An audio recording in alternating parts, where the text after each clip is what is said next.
continue our look at past editions of Vanity Fair. Now, this is actually the last one that I still have from last year's batch of Vanity Fairs that I received. So, we've already gone through all of these old ones. There's Lupita, Joaquin Phoenix, Kristen Stewart, and the look at Star Wars. So, our last stop here is the Vanity Fair.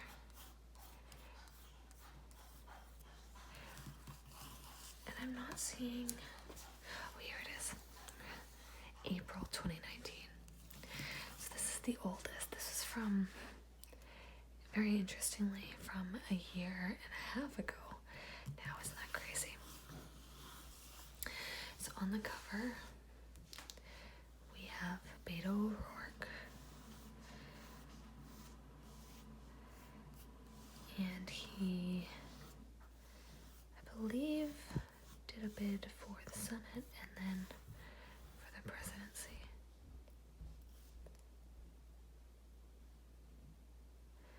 But I don't know that much about him apart from that. And I think he was pretty liberal, which is perhaps why he was unsuccessful. And here you can see his little doggy in the corner. So the feature story is called Beto's Choice. I want to be in it, man. I'm just born to be in it. His road to 2020 begins. By Joe Hagan, photographs by Annie Leibovitz. So it's interesting to look at this one now that we know the results of the election. It's interesting where they decided to photograph him. Again, it was photographed by the amazing Annie Leibovitz. And the one they chose includes his dog, his truck, and they're on a road here. And he's pretty casual with his button up, with his sleeves rolled up, and jeans with a belt. Decent choice. We also have a story called The Bezos Blow Up, Michael Cohen's Endgame, and The Last Days of Theranos. Start. Here we have a giant Ralph Lauren. Lauren ad. And here we have this lovely model. I believe we saw in the last edition. Stunning lady here. Is this the one who's dating one of the Sprouse brothers, Dylan Sprouse? I think maybe, or else they just look a lot alike. Very pretty. She's wearing her, looks like a school kind of blazer. But I actually quite enjoy this bag. I tend to like bags that are more practical, that I can wear over my shoulder like this. Though I do really like the look of this. And I do have a couple bags, but if I'm being honest, I don't really use them that often. Okay. I have a Louis Vuitton ad. This is very retro. Looks like a mix of like the 80s and 90s perhaps. I actually think that's quite in right now. I'm also really loving the, I doubt it is, but it looks like it could be their natural hair. I'm sure it's styled, and very natural looking makeup. Quite enjoy that. It also looks like, this is what I imagine in like my grandmother's like maybe the room that's over the garage. Sloping walls. It's definitely at the top of the house. That's the vibe they're going for. Oh, I really like those shoes though. They're a little fierce. Okay. Wow, look at this woman. See, I love dark hair with light eyes. I really think it makes it pop. And I'm a big eye person. I feel like they truly are what is the saying? The window to the soul. I believe that's what the saying is. Sculpted brows.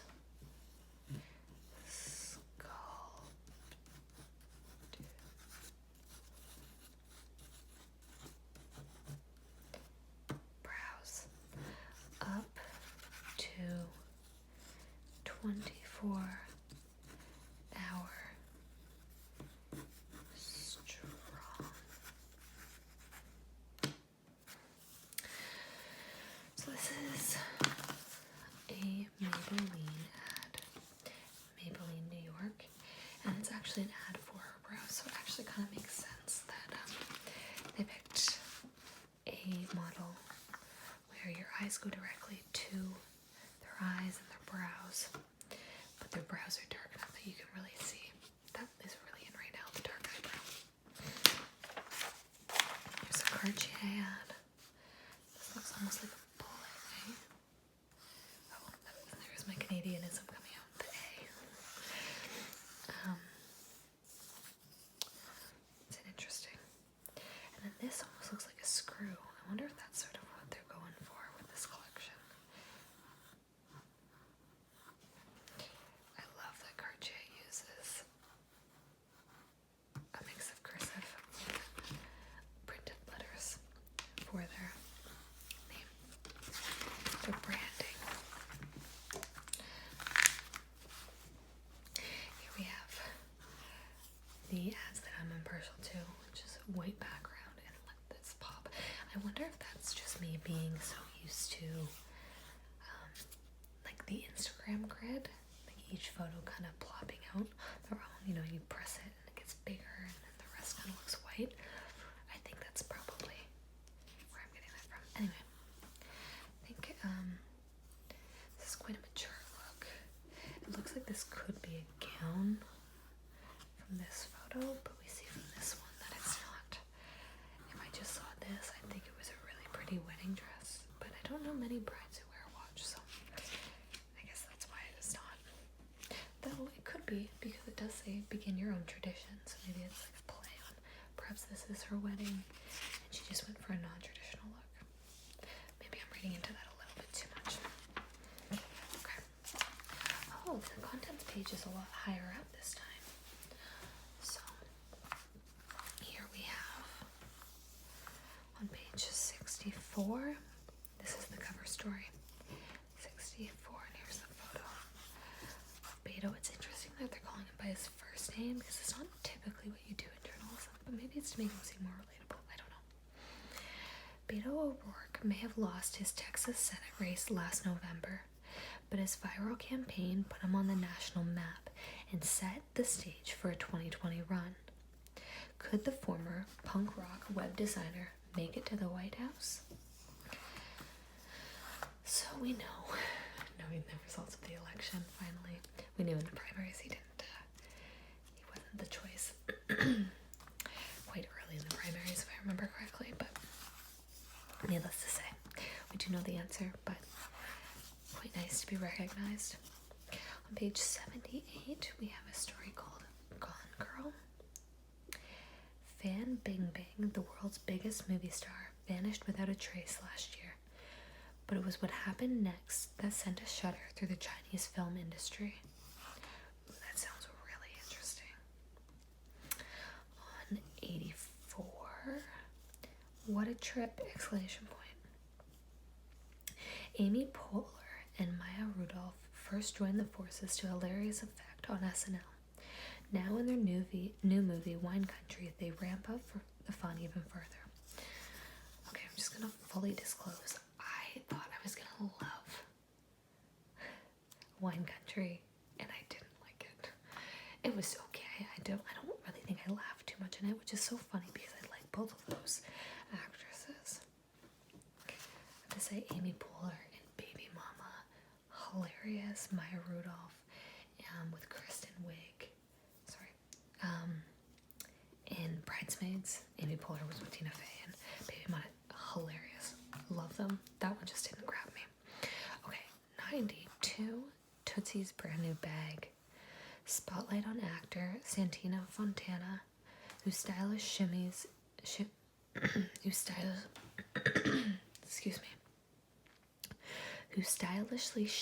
into the title of Tootsie, the Broadway adaptation of the 1982 hit movie. In 94, In Cold Blood.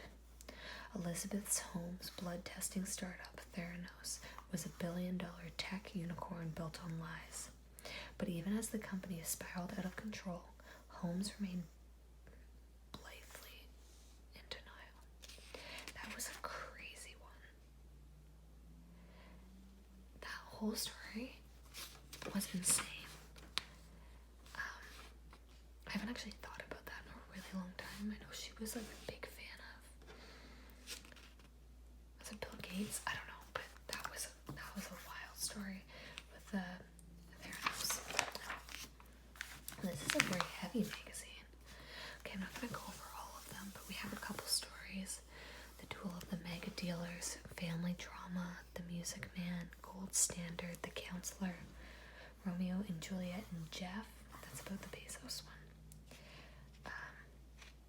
The scandal that pitted Jeff Bezos against the National Enquirer was about a lot more than just, quote, dick pics. Interesting. Just gonna quickly skim the other stories.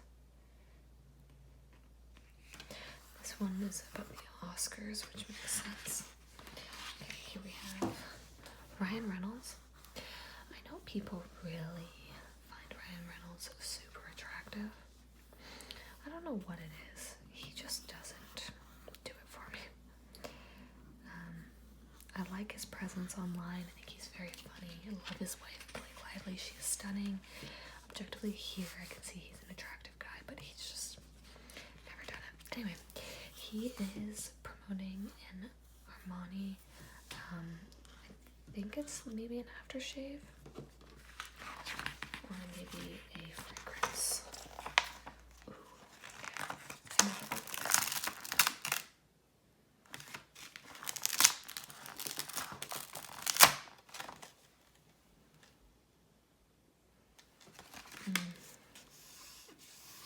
It's okay. I probably wouldn't buy that for a man in my life, but I don't hate it. I actually feel like I might be attracted to someone who wore this, but it's not a scent that I'm immediately grabbed.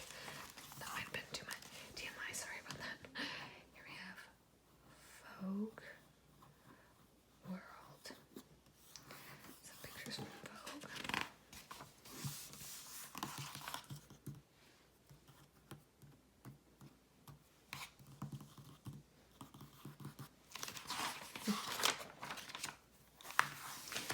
Contributors page.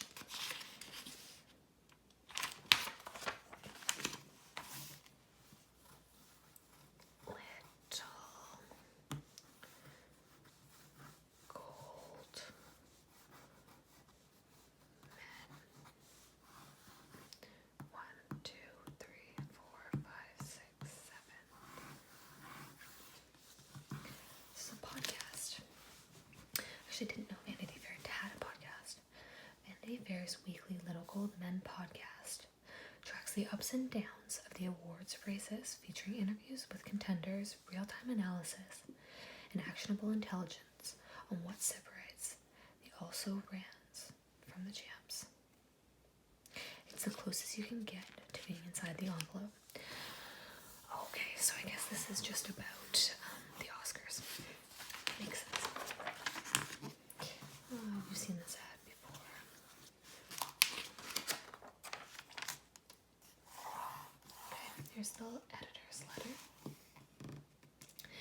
big ambitions of Generation X. It happened twice in the last few months. I'm scrolling through my Twitter feed to assess how bonkers the news is of the day. Regular bonkers or extra special bonkers when I see the news graphic of generations listed in order by birth year. The silent generation, the baby boomers, millennials, the post-millennials. The segment of the population aged 38 to 53, better known as Generation X, is MIA. Apparently the Doc Brown once whispered in horror, the Marty McFly, we've been erased from existence. It actually is quite true. I remember my uncle who was Generation X, he's quite young. Sorry about that jump cut there, guys. My dogs just went berserk for no reason. It's pretty late night and I thought someone maybe was at the door, but of course it wasn't, so my dog's here on the bed. I'm hoping that he will stay quiet and do me a favor. Okay, so here we have Michelle Williams. I feel like she's actually a dark horse in Hollywood. People often forget about her, but she's really talented. I have, however, not seen Fosse Verdon. Oh, I think, who's her friend? Oh, I forget her name, but she was talking about this, and it's actually quite good. I should check this out, because I also love Sam Rockwell.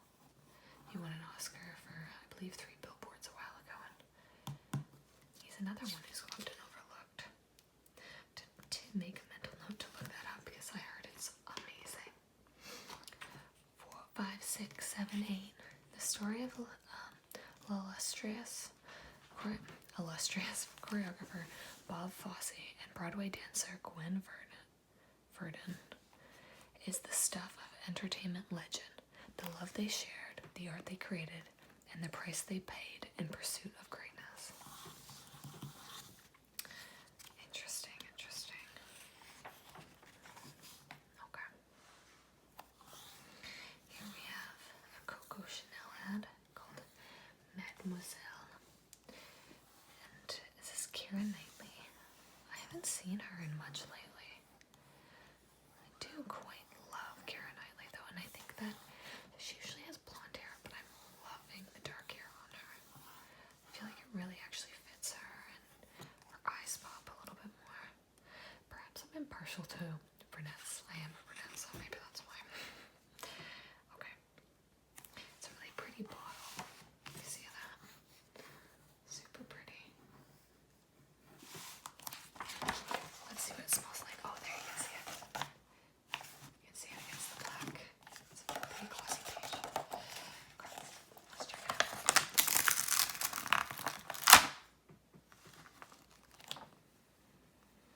Always takes a second. She's pretty. Oh, yes, I quite do like that. I feel like there hasn't been one that I've disliked. Good work, Chanel. Okay. It's the Vanity section. I grew up on a tour bus, which was this magical place full of creativity and craziness. I actually really love her look. She has like a couple moles, which are cute. Kind of has this rocker vibe, but also has a softness to her. I don't know who she is, but loving her look.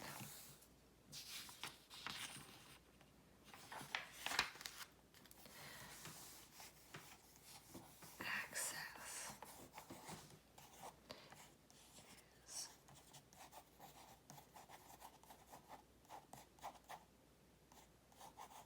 everything. So this one must be very heavy on the Oscar stuff. When do the Oscars? I thought the Oscars took place in February, but I do know that magazines, you have to kind of get them in like to the printing press a little bit sooner, so I guess this checks out for the April edition. This is a book called The Hot Seat. A book. Do you guys like that sound? The pithy sounds? I know a lot of people really like them. They were never really my thing. A new deep dive into the terms of 8 former presidents is chock full of political hijinks and deja vu.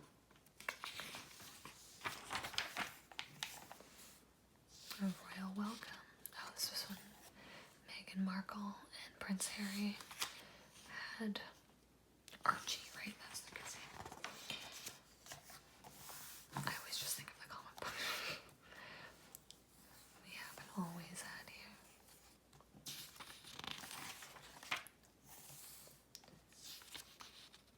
Jessica Yellen spent 2 decades running the gauntlet from MSNBC to ABC and finally CNN before launching her own media brand. News Not Noise last year. Savage News, her Romana Kulev sinks its fangs into the biz.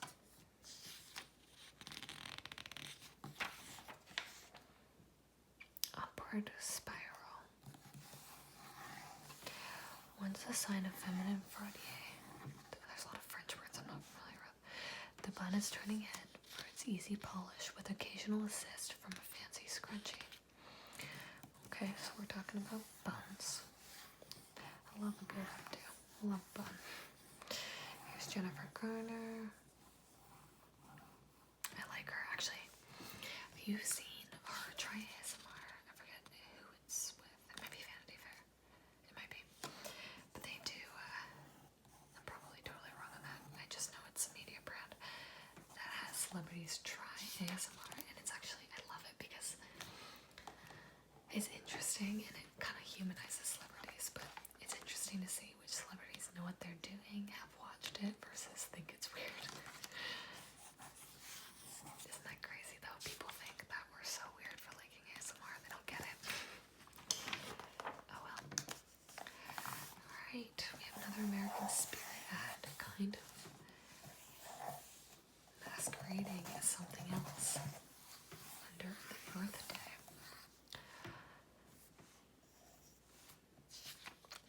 People of natural American spirit believe a brighter future begins with a promise to the planet, a promise to pursue a better way, a promise to celebrate Earth every day.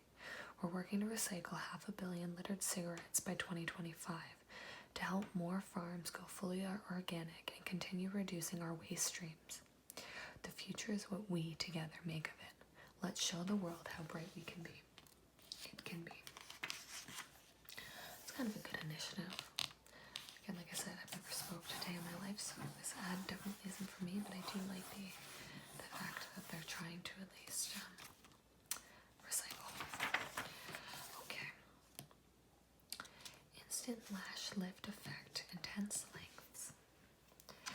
To Oscar at Victoria's Secret,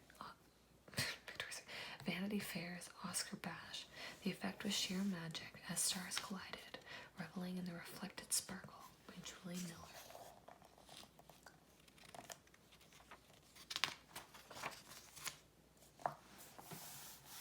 Did you guys like A Star Is Born? I actually quite liked it, but I'm sure someone drew these conclusions, but I loved the movie Country Strong, and I felt that, I know it was a remake of 2 other A Star Is Born movies, but it seemed like that's Country Strong was the same story, just with country stars, and I just thought that was kind of a barrel no one took. So I'm liking this ad already. They have this kind of interesting, oh, you get to check out the different shades. This is so cool. Okay, so we have this lovely, beautiful, clearly airbrushed lady here. I love that they left a couple of her spots that make her her. Alright, signature says it all. Alright, here we have this pink. Ooh. Does it say which ones it is? Oh, I guess this one would be this one, right? Rouge signature. That'd be this one. I think it would probably be so you can rip it out and bring it.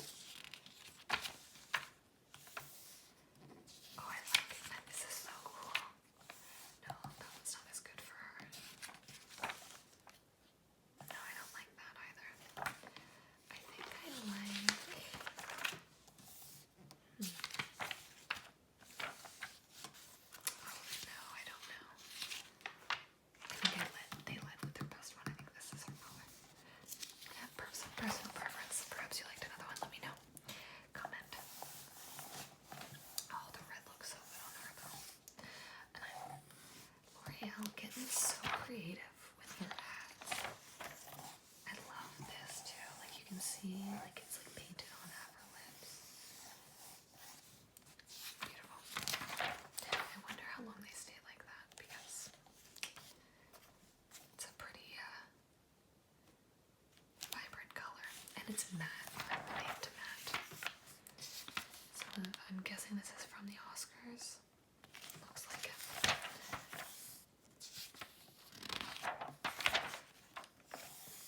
Gold standard. Olivia Colman. She won the Oscar for, oh jeez, I always forget the name of it. But she played, oh jeez, one of the royals. I forget the name right now. And she was lesbian. And she had two ladies in waiting whom she struck up a relationship with, and they were played by Rachel Weisz, so never know how to say her name, and Emma Stone. It's a pretty good movie. I love Melissa McCarthy and her husband Ben Falcone. Is that how you say it? I gotta say, I might be pissing people off. I do not like Priyanka Chopra and Nick Jonas. It has nothing to do with the age gap. I just think they're a weird couple. But it works, so am I to judge.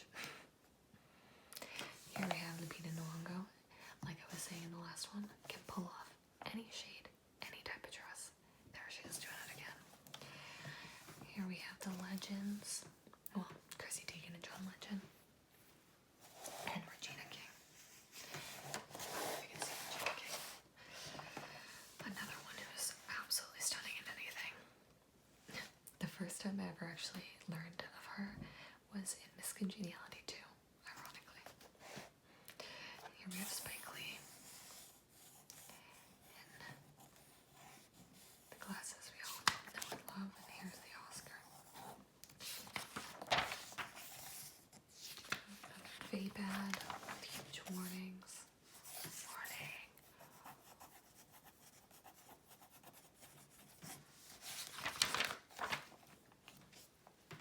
Letter from the Swamp, The Counselor. The epiphany that led Michael Cohen, Trump's disgraced former lawyer, to a public triumph. He'd hit the mother lode. In the third box were 3 years of Trump's financial statements. There's been so much that's happened since then.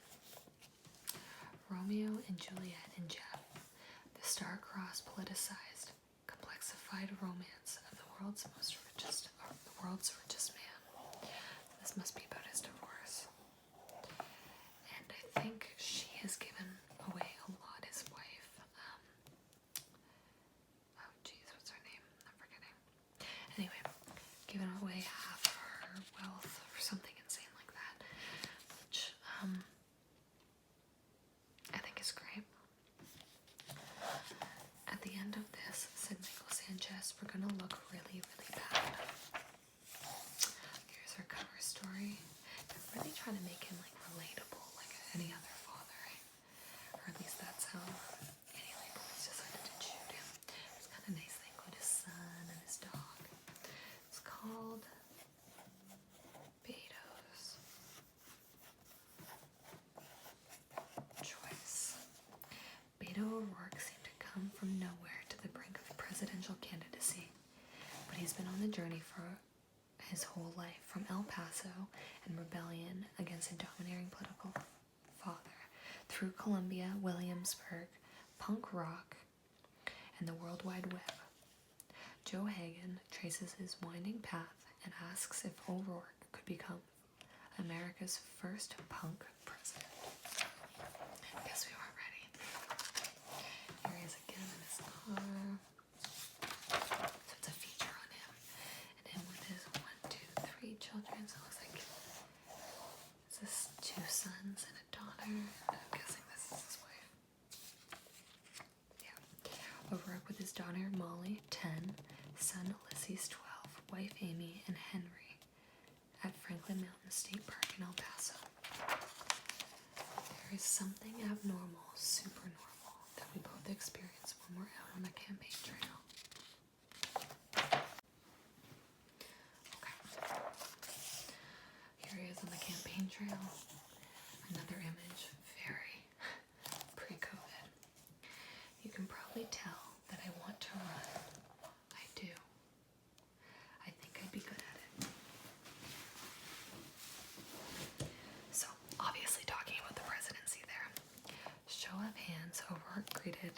people after the celebration of El Paso on February 11th.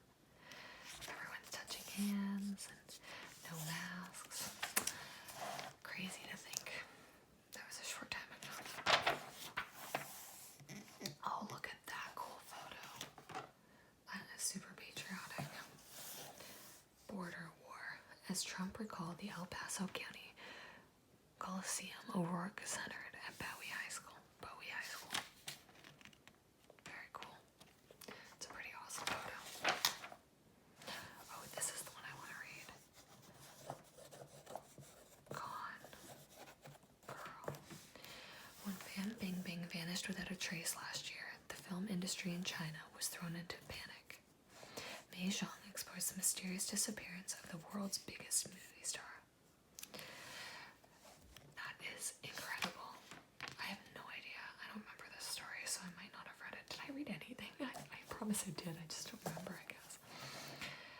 This sounds super interesting. It's weird to think. Like, I know we're so Western, or Western culture forgets that there are celebrities that we know not about, and just based on population. She's the biggest one. Oh, wow, she is beautiful. Look at her over here. Fan at Cannes screening in 2018. Fan Bingbing has been mostly staying at home these days, sending messages on WeChat, the Chinese WhatsApp, working on her English, receiving guests, doing charity work to wash away her sins, and otherwise trying to stay positive, according to a producer who knows her well. But the events of last spring, when she abruptly disappeared from public view for 3 months, she has been busy being the most famous actress in China, which is to say, the most famous actress in the world. Fan was not alone in evading taxes. The big error was that she was caught. Caught evading her taxes. Not good, not good.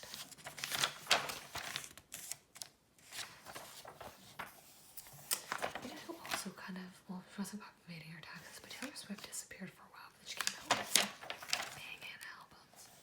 Also, great book, great movie. Only movie I've ever read, or I've never seen that I've read the book, and it's lived up to it. So, as a side note. What a trip. We have Amy Poehler and Maya Rudolph. That's a pretty awesome shot. I would love one of those for my Instagram. So this is about their movie, Wine Country. And just past this, because as I said, it wasn't my favorite. Wine Country is beautiful though. Wow, I love whoever, like the images are great for this expose though. I love the contrast of these super done up ladies against a really crappy gas station.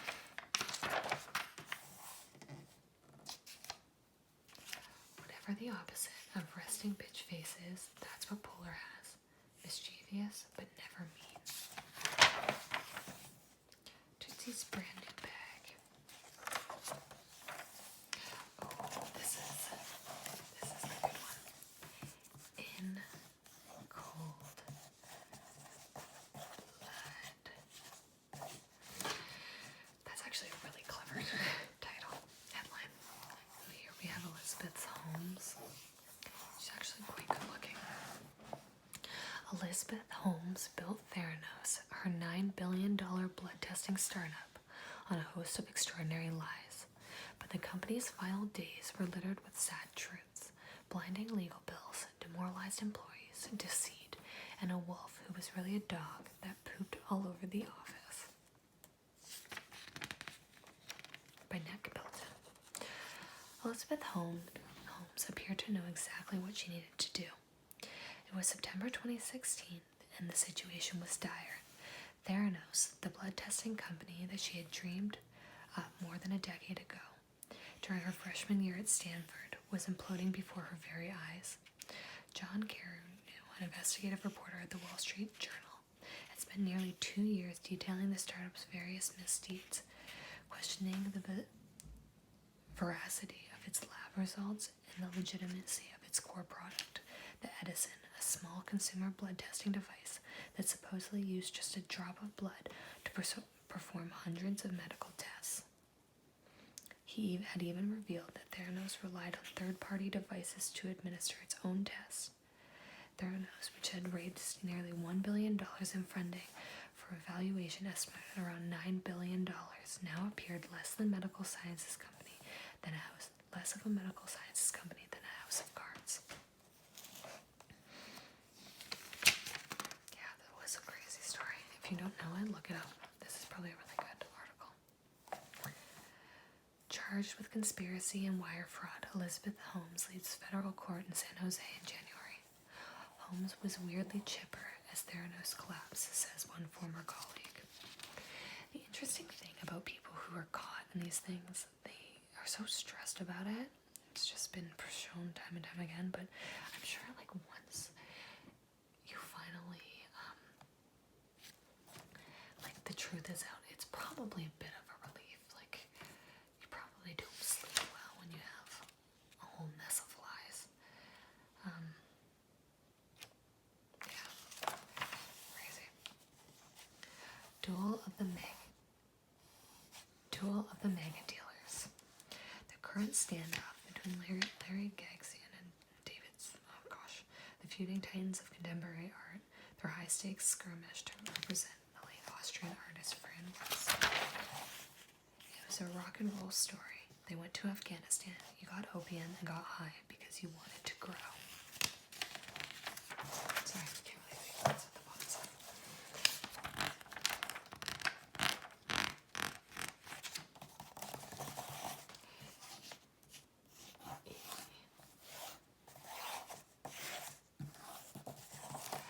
It's interesting to see just all text. Usually magazines they at least have one photo, but it's kind of refreshing. The pull quote at the bottom, it's kind of cool. Here's all the imagery. I don't quite get a lot of contemporary art, so I'm not the person to really give an opinion on this story. Family drama.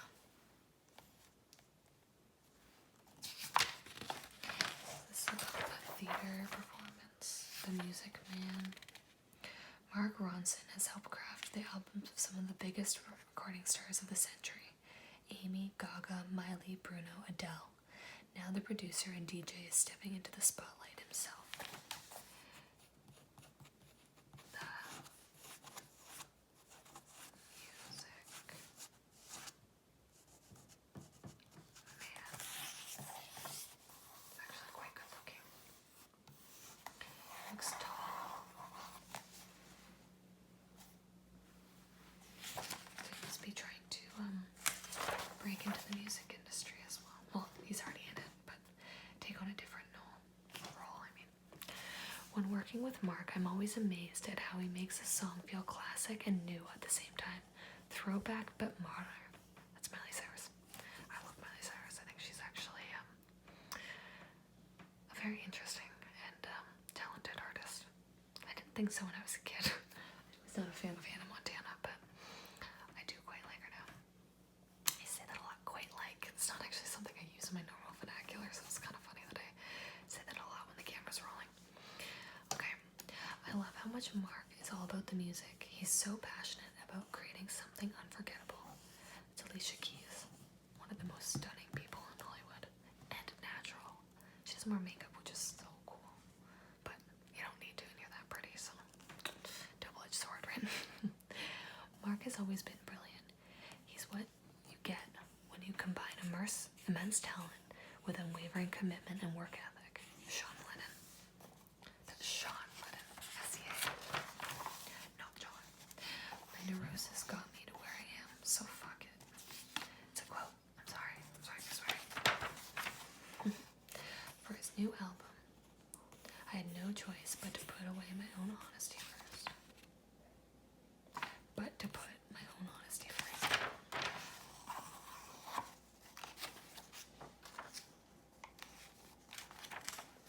The rest of the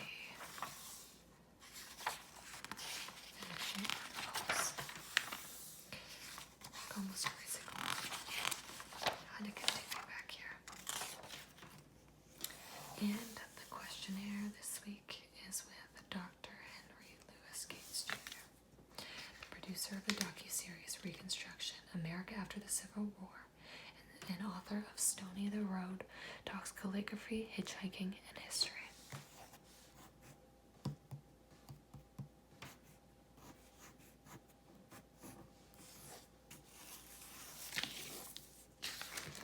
As you can see, this magazine is also pretty beat up. Here I have Kerrigan on the back for Chanel. And there you have it. That's the last one that I have in this series. It's my last magazine from 2019. How crazy. Such a different world. It's like that sound. Oh, I could smell all the different perfumes mixing together. It's not bad. Reminiscent of a club from